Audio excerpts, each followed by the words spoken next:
Hey, ever looked up and seen those fluffy white things floating around and thought, wait, are they stealing water from the sky? Yeah, me too. It's like the sky's got a secret water heist going on. You know what's weird? Clouds are basically giant, floating cotton candy, but they're not just pretty. They're basically the sky's version of a water thief. But wait, there's not full of water. It's like a dry desert with a few drops here and there. Clouds have to wait for the right conditions to start their heist. Once the air gets moist enough, the clouds start to form. It's like the sky's got a bunch of water droplets and they just decide to hang out together. So, yeah, clouds are like the sky's sneaky water thieves. They don't just float around, they're busy doing a whole lot of stealing. So what exactly are we talking about? Well, imagine the sky is like a giant sponge and clouds are the little sponges trying to soak up all the water. But wait, the sky isn't really a sponge. It's more like a big, invisible blanket that traps heat and holds water vapor like a lazy, forgetful roommate. The air is full of invisible water vapor,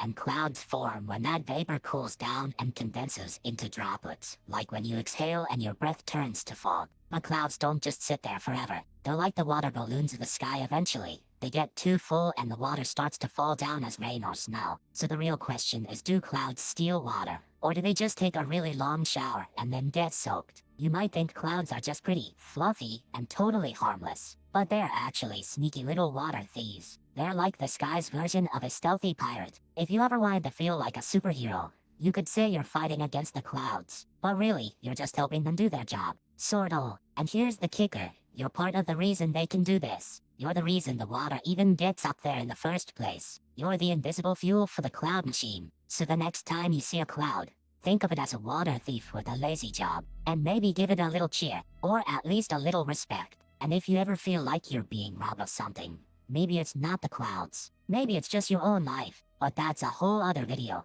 Okay, so clouds are basically sky pirates, right? They're out there robbing the atmosphere of its water, like some illegal sky robbery. But how did they even get started? Long ago, way before humans had a clue, the Earth was a hot mess. There was a lot of water, but it wasn't in the sky yet, it was all in the oceans, lakes, and rivers. Then came the sun, and it was like, hey, let's do some evaporation. Water turned into vapor and climbed up into the sky, like a bunch of water ghosts escaping the Earth's gravity. So the clouds were just the first gang of water ghosts, hanging out in the sky, sipping vapor and getting big. It was like a water bar, but in the clouds. But then, the clouds started to get heavy, and the water didn't want to stay out there forever. So they started to rain, which was basically the clouds doing a water heist and dropping the loot back down to Earth. And that's how clouds steal water, by taking it up and then giving it back down, like a sky-sized, water-stealing, rain-dropping, atmospheric heist squad. So, clouds aren't actually stealing water from the sky. They're more like the sky's lazy friends who borrow water from the air.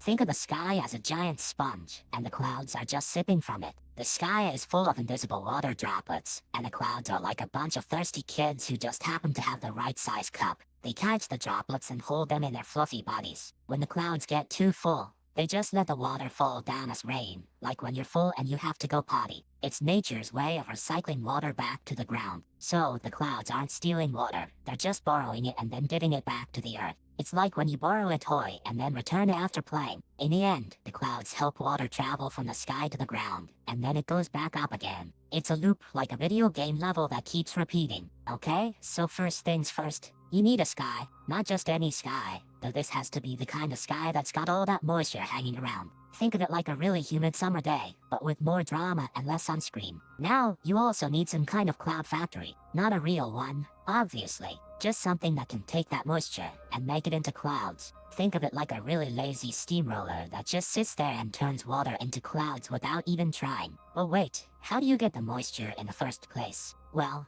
the sun is basically the sky's favorite influencer. It gives off heat, and that heat makes the water on the ground evaporate. It's like the sky is just chilling on a hot day, and the ground is basically sweating for it. So the sun heats up the ground gets sweaty, and that sweat turns into water vapor. Now, that vapor floats up into the sky where it meets the cloud factory. It's like the sky is a spa and the water vapor is just there to get a massage from the clouds. And that's where the setup ends. The water vapor is now in the sky, ready to meet the cloud factory. It's like the sky is the first act of a show, and the clouds are the main character waiting to take the stage. Time to move on to the next step, because I've got a feeling this is only the beginning. Okay, so the air is full of water vapor, but it's not really water yet. It's like the air is holding a bunch of tiny invisible ghosts. But these ghosts need to chill out, or they'll start acting like real water. When the air cools down, like when the sun goes away, the ghosts start to freeze. They're not really freezing, they're just getting too cold to hang around. So they clump together, like when you're at a party and you start to feel the chill. These droplets stick together because they're all hanging out and not wanting to be alone. It's like a group project, but with water. They get heavy, and then they fall down like a bunch of lazy raindrops. But wait, not all of them fall. Some of them get stuck in the air and start forming new clouds. It's like a recycling party where water gets to play multiple roles. Some go down, some stay up, and everyone gets a turn. So basically, the clouds are just water's way of taking a break. They collect the water, hang out for a while, and then send some of it back down. It's like a lazy water vacation, but with physics. Okay, so the clouds are like really good thieves. They don't just sit there waiting for rain to fall on them, they actively go out and grab it. It's like when you're at a buffet and you're not just waiting for someone to bring you food, you're actually going up and grabbing it yourself. But how do they do that? Well, the air is full of invisible water vapor, like a bunch of tiny ghosts floating around. The clouds are basically using their magic to catch those ghosts and turn them into actual water droplets. So the cloud's not just waiting for the sky to give it water, it's using its own power to make the water appear. It's kind of like if you had a magic wand and you could make water out of the thin air, but with a lot more rain and less wands. And here's the real kicker. Once the water droplets get big enough, they get too heavy for the cloud to hold. That's when the cloud starts to cry, or rather, rain. So it's not just stealing water, it's also giving it back. But in a way that's kind of dramatic and very wet. So the clouds are like the ultimate water thieves, but they're also the best rainmakers. It's a job with a lot of responsibility and a lot of drama, but hey, someone's got to do it. Okay, so here's the real secret. Clouds are basically the sky's version of a sponge. They soak up all that moisture in the air like it's a juice box. But they don't just sit there, they work hard to make it rain. The water in the air is actually tiny droplets called vapor, and they stick to the cloud like glitter to a black cat. Once the cloud gets heavy enough, it just blots it all down as rain. So, when you see a cloud, you're not seeing a fluffy pillow, you're seeing a water thief in training. And when it rains, you can thank the cloud for stealing water from the sky and giving it to you. It's like the sky is a big ocean, and the clouds are the coast, soaking up the water and then spilling it back down. Nature's got some seriously cool engineering. So the next time you see a cloud, remember, it's not just a pretty shape, it's a water thief for the plan, and it's doing the whole planet a huge favor. Okay, so clouds are basically the sky's sneaky little thief. They're like a kid who snuck into the sky and stole all the water, then hid it in a fluffy pillow. Oh wait, they don't steal water, they borrow it. Like when you borrow a friend's soda and forget to return it. The sky is like, you're gonna pay me back, or I'm gonna get mad. So when you see a cloud, imagine it's a water-hoarding hippo. It's just sitting there, sipping on the sky's drink, and then poops it out as rain. Quick word from our sponsor. If this sounds like something you'd enjoy, take a look at the Stanley Quincher 40-oz tumbler. There's a link in the QR code on screen right now, and in the description below. Alright, back to it. The sky's like, I gave you water, now give me back the water. And the cloud's like, I'm just chilling and taking a nap. So yeah, clouds are like the sky's lazy roommate. They take the water, chill for a while, then dump it back down. It's a rental agreement with no security deposit. So here's the thing. Clouds don't steal water like a thief in the night. They're more like a lazy landlord who forgets to charge rent. They just borrow the water, then leave it hanging. But wait, the sky isn't a bank. It's more like a giant soup pot. And the water is just floating around, waiting for someone to grab it. So when the cloud grabs the water, it's not stealing, it's more like the cloud is just taking a bite out of the sky's soup. And then it poops it out as rain. This is called condensation, by the way. But don't worry, the sky doesn't mind. It just keeps making more water, like a water-making machine. So the clouds aren't stealing, they're just borrowing, and sometimes they forget to return the favor, which is why we get rain. And if you're wondering, the sky doesn't get mad. It's just part of the weather game, like a video game where the clouds are the main characters. So next time you see a cloud, remember it's not a thief, it's just a water-hungry snack thief, trying to make it rain. And that's how clouds steal water from the sky. Okay, so the first myth is that clouds steal water from the sky. But here's the thing, the sky doesn't even have water. It's just a bunch of empty space. So clouds aren't stealing anything. They're just borrowing a few drops from the air. Imagine if the sky was a library and clouds were sneaking out to read. But the library's just empty. The real water is in the air, not the sky. So the idea that clouds are stealing is like saying a book is stealing a page from the air. Also, clouds don't have hands. They don't reach up and grab water. They're made of water droplets that just happen to float around. So the whole stealing idea is like saying a puddle is stealing water from the ground. It's not stealing, it's just being itself. So the first myth is busted. Clouds don't steal water from the sky. They're just made of water that's already in the air. It's like saying a snowball is stealing snow from the sky. It's just a pile of snow that's already there. So, to recap, clouds don't steal water. They're made of water that's already in the air. The sky isn't a place with water, it's just a place. And if you think clouds are stealing, you're probably just confused. Or maybe you're a cloud. Either way, I'm done with the myths. So here's the next myth. Clouds steal water from the sky like a sneaky thief. But wait, the sky's just air, right? How do you steal from air? That's like stealing from a vacuum, which is basically impossible. Clouds don't steal water, they borrow it. From lakes, rivers, and even the ground.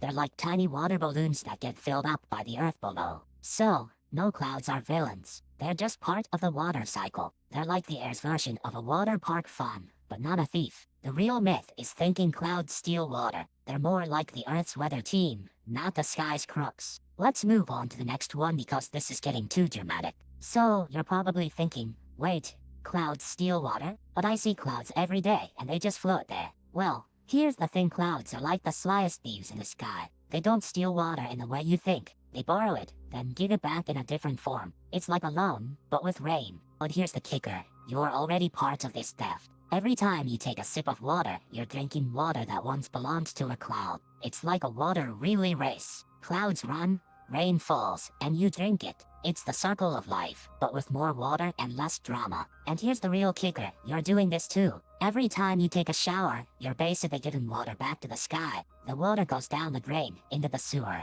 and then into rivers, lakes, and eventually, the sky again. So you're not just using water, you're helping the clouds get it back. So, in short, clouds don't steal water, they borrow it, and you're part of the loan. It's like a global water loan, and everyone's a borrower. You're not the thief, you're the middleman. And honestly, I'm not sure if that makes you guilty or just a really good helper. So next time you're out there, looking at the sky, remember you're in on the heist. You're part of the clouds plan, and if you're lucky, you might even get to see some rain. Or maybe just a really good shower. Either way, you're helping the clouds get their water back. It's a win-win. Or at least a water cycle. Okay, let me tell you about a real-world example that goes surprisingly hard. Imagine a farmer in Arizona, trying to grow tomatoes in the middle of the desert. He's got a big fan, a hose, and a dream. But the problem is the water he needs is up in the sky in the form of clouds. So he turns on the fan, hoping to blow the cloud down. But the cloud doesn't budge. It's not like a balloon you can pop. It's a whole system of water droplets, held together by physics and a little bit of magic. The fan's just a tiny fan, and the cloud is a giant, stubborn, floating blob.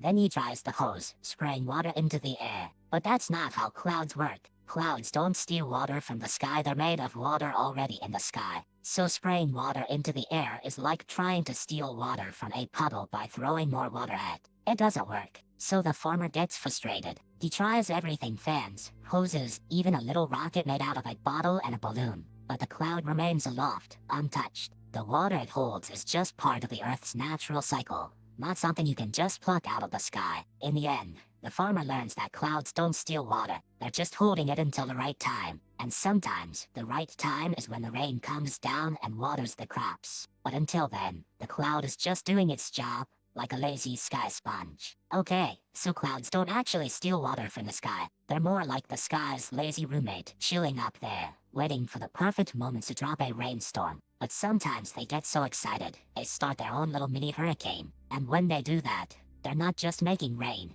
they're creating a whole weather event. It's like the sky's got a tiny drama queen in it, and the clouds are the lead role. The most extreme example? The 2017 rainfall in Germany. That storm was so intense, it dropped over 10 inches of rain in just a few hours. That's like the sky decided to pour a whole lake into a city in 15 minutes. And that's not just rain, it's water that's been out there for days, hanging out in the clouds, waiting for the perfect moment to come back down. It's like the sky's taking a vacation and then charging its way back home. So yeah, clouds don't steal water, they borrow it, then give it back with a little drama. And sometimes, they're just really, really good at it. Okay, so clouds are like the sky's lazy barista, right? But sometimes they get too greedy and try to drink the whole sky. And guess what? The sky doesn't take kindly to that. When they overdo it, they start to crash into each other. It's like when you try to drink a whole milkshake in one go, you just end up spilling everywhere. And when they crash, they don't just spill water, they start to rain. Like, literally. It's the sky's version of a messy kitchen sink. But here's the kicker.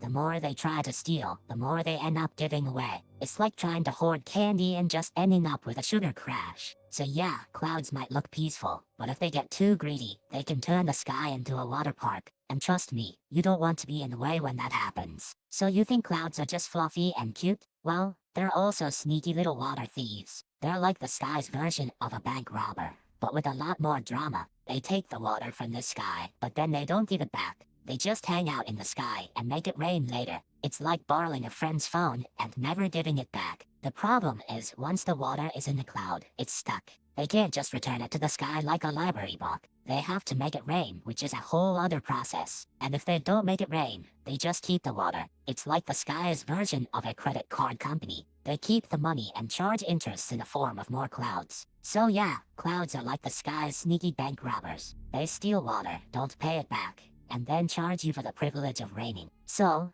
how did humans even figure out clouds steal water? Well, it's not like they just stood under a cloud and said, "Hey, I think you're stealing my drink." They had to watch the sky for years, like, wait, is that rain or is that just a weird shape? Quick word from our sponsor. If this sounds like something you'd enjoy, take a look at the Stanley Quencher 40-ounce tumbler. There's a link and a QR code on screen right now, and in the description below. Alright, back to it. Then they noticed stuff like, oh wait, when it rains, the ground gets wet and the sky was clear before. Like, is it the sky that's making the rain, or is it just the sky being extra? Then scientists came along and said, actually, it's all about heat and pressure and stuff, but we still like to think of clouds as sneaky water thieves with a side of drama. So yeah, humans figured it out through a mix of observation, patience, and a little bit of dumb luck. Like, oh wait, the sky was full of water and then it rained. So it was the sky's version of a water party. Before you go, if you enjoyed this, please give it a like and subscribe so you don't miss the next one. And tell us in the comments what you'd like us to make next. We read every single one. Thank you so much for watching. Comment this emoji if you made it to the end.